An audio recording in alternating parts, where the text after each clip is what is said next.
नमस्कार दोस्तों, एक बार फिर से आप सभी का इंडोनिस्ट ब्लॉगर चैनल पे स्वागत है। तो दोस्तों एक बार फिर से मैं आप लोगों के लिए पटना में एक नए लोकेशन पर आया हुआ हूं और जिस जगह पे मैं अभी खड़ा हूं इस जगह को पटना की लाइफ लाइन कही जाती है। दरअसल मैं बात कर रहा हूं पटना में बने नए बस स्टैंड की, जिसे लोकल स्तर पे बैरियर बस स्टैंड के नाम से भी जाना जाता है। ऑफिशियल तौर पर इस बस स्टैंड को पाटलिपुत्रा बस टर्मिनल के नाम से जाना जाता है। इसे बिहार का पहला इंटर स्टेट बस टर्मिनल बताया जा रहा है। पटना का यह नया बस स्टैंड 0 माइल के करीब पड़ता है, जो कि पिछले वाले बस स्टैंड यानी कि मीठापुर बस स्टैंड से यह लगभग 10 किलोमीटर की दूरी पर पड़ता है और यह पटना को गया से जोड़ने वाली स्टेट हाईवे के रूट पर पड़ता है। इस बस अड्डे से आप बिहार के तमाम जिलों में तो जा ही सकते हैं, उसके अलावा झारखंड, पश्चिम बंगाल, उड़ीसा के राउरकेला, दिल्ली समेत यूपी के कई जिलों में यहाँ से आप डायरेक्ट बस के जरिए जा सकते हैं। पाटलिपुत्रा बस टर्मिनल से आप पड़ोसी मुल्क नेपाल की यात्रा भी कर सकते हैं। और यह जो बस स्टैंड है बिहार का पहला ISBT बस स्टैंड बताया जा रहा है, जो कि लगभग 25 एकड़ के एरिया में फैला हुआ है। और इस बस स्टैंड की सबसे बड़ी खासियत यह है कि यहाँ पर एक साथ 1000 से ज्यादा बसें लगाई जा सकती है और यहाँ पर 25 एकड़ में से 11 एकड़ में बसों को लगाने के लिए पार्किंग की व्यवस्था की गई है। दोस्तों जब भी आप पटना IBST बस टर्मिनल के पास आएंगे तो कुछ इसी तरीके का नजारा आपको देखने को मिलेगा और एक कतार में लगी हुई बसें आपको दिखाई पड़ेगी, जो अलग अलग ट्रेवल एजेंसी की बसें होंगी। और इन अलग अलग ट्रेवल एजेंसियों के टिकट काउंटर भी छोटे छोटे टेबल पर आपको इसी तरह से दिखाई पड़ेंगे, जैसा कि आप वीडियो में अभी देख रहे होंगे। तो दोस्तों अभी आप जो बस टर्मिनल को देख रहे हैं यह बिहार का सबसे बड़ा बस टर्मिनल फिलहाल बना हुआ है और सबसे आधुनिक बस टर्मिनल का इसे तमगा मिला हुआ है। और अभी आप जो बिल्डिंग देख रहे हैं ये दरअसल पाटलिपुत्रा बस स्टैंड का आधुनिक बिल्डिंग है, जिसमें आपको कई मल्टीप्लेक्स, वेटिंग रूम और VIP लॉन्च भी दिखाई देंगे जब आप इसके अंदर इंटर करेंगे। लोहे का पुल दिख रहा है, वो दरअसल दोनों बिल्डिंग को जोड़ने का काम कर रहा है। अभी आप जो पाटलिपुत्रा बस टर्मिनल का जो बिल्डिंग देख रहे हैं वह दरअसल इंजीनियरिंग का एक बेहतरीन नमूना आपके सामने दिखाई दे रहा होगा, क्योंकि दोनों बिल्डिंग्स को जिस तरीके से आपस में एक पुल के जरिए कनेक्ट किया गया है वह दरअसल भारत के इंजीनियर्स की काबिलियत को दिखाता है। दोनों बिल्डिंग में लोग इस पुल के जरिए आसानी से आ जा सकते हैं और बसों को खड़ा करने के लिए कई टर्मिनल्स भी बनाए गए हैं, जहां पर बसों को रखा जाता है और वहीं पे इनकी साफ सफाई भी की जाती है। 31 जुलाई 2024 को मीठापुर के बस स्टैंड को इसी बस स्टैंड के पास शिफ्ट कर दिया गया था,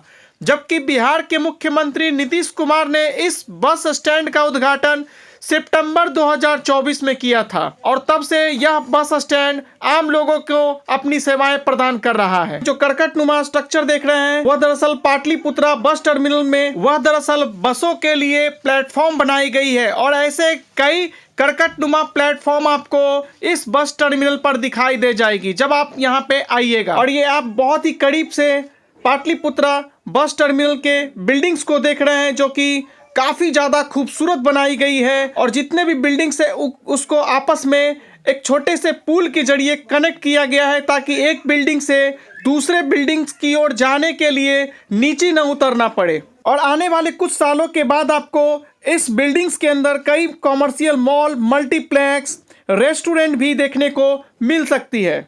वाकई में दोस्तों यह जो बस स्टैंड है वाकई में काफी शानदार बनाया गया है। इसकी वजह यह भी है कि दोस्तों यहाँ पे भारत सरकार के पहल पर यहाँ पर पटना नगर निगम ने एक शेल्टर होम भी यहाँ पे प्रोवाइड करवाया है, जो कि न सिर्फ बस से यात्रा करने वाले यात्रियों को रात में निःशुल्क आश्रय स्थल प्रदान करती है, बल्कि ठेला चालक और ई-रिक्शा वाले जिनका घर नहीं है वो यहाँ पे आसानी से इन सर्दियों भरी रात में आश्रय पा सकते हैं, जो कि बिहार के मुख्यमंत्री नीतीश कुमार की एक शानदार पहल कही जा सकती है। जिस तरह से उन्होंने बिहार में काम किया है वो अब सचमुच में दिखाई भी देने लगा है। ये जो अभी आप देख रहे हैं यह दरअसल एक आश्रय स्थल है, जो कि निःशुल्क में लोगों को आश्रय प्रदान करती है। और जिस तरीके से इस शेल्टर होम में व्यवस्था देखने को मिल रही है वो काबिले तारीफ है। जैसा कि आप देख भी रहे होंगे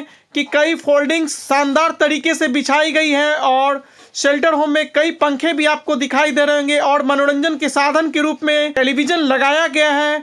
उससे रात में आने वाले यात्रियों को ठहरने का एक अच्छा अवसर भी यहाँ पे उपलब्ध करवाया गया है। मुझे इस बस स्टैंड की सबसे अच्छी खासियत यह लगी कि यहाँ पे दर्जनों की संख्या में शौचालय बनवाई गई है और जगह जगह पे पानी की समुचित व्यवस्था भी की गई है। लेकिन एक चीज की मुझे कमी यहाँ पे यह दिखाई दे रही है कि इतना स्टैंडर्ड बस स्टैंड होते हुए भी यहाँ पर साफ सफाई का सही से ख्याल नहीं रखा गया है। दोस्तों अभी आप जो देख रहे हैं यहाँ पे सामान की लोडिंग और अनलोडिंग की जाती है। दूसरे राज्यों से तथा दूसरे जिलों से जो सामान लाई जाती है बसों के द्वारा वो दरअसल यहीं पे उतारी जाती है। दोस्तों अभी आप जो पुल के ऊपर लोहे का रिंग्स नुमा स्ट्रक्चर देख रहे हैं वहाँ पे दरअसल पटना मेट्रो के ब्लू लाइन के तहत यहाँ पे पटना मेट्रो के पटरियों को बिछाने का काम चल रहा है। दोस्तों आपको बता दूं कि पटना IBST के पास ही पटना मेट्रो का एक बहुत बड़ा स्टेशन बनाया जा रहा है और यहीं पे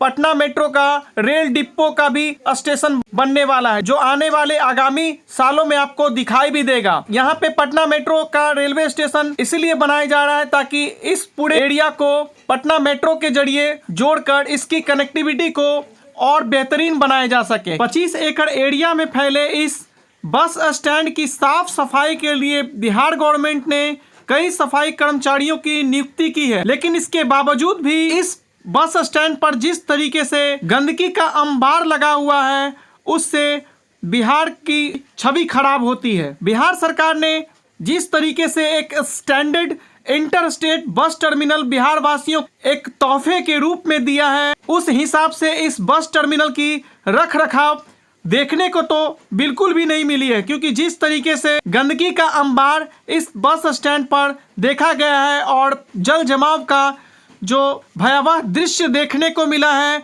उससे हमारी बिहार की छवि कहीं ना कहीं धूमिल जरूर होती है। गेट नंबर 2 के पास से ही बसों की एंट्री होती है और एग्जिट भी फिलहाल अभी इसी गेट से हो रही है। बाहर से देखने पर यह बस स्टैंड काफी इंटरनेशनल टाइप का देखने में लगता है, तो वहीं बस स्टैंड के बगल में बन रही पटना मेट्रो भी इसकी खूबसूरती में 4 चांद लगाती है। और जैसा कि आप देख भी रहे होंगे कि ये पुल काफी ज्यादा खूबसूरत लग रहा है बनते हुए, तो जब यह मेट्रो पुल पूरी तरह से बनकर तैयार हो जाएगा तो यह कितना ज्यादा खूबसूरत एरिया हो जाएगा कहने की जरूरत नहीं है। अभी आप जितने भी रोड के बीच में पाए देख रहे हैं ये दरअसल DMRC के द्वारा रोड पर बिछाए गए पाए हैं जिन पर पुल बनाई जानी बाकी है। और इसके बाद जिस तरीके से लोहे का रिंग्स आपको दिखाई दे रहे हैं, इन तमाम पायों पर पुल पर लोहे के रिंग्स आपको दिखाई देगी। जब आप बस स्टैंड के पास आइएगा तो आपको छोटी छोटी दुकानें यहाँ पे खाने पीने की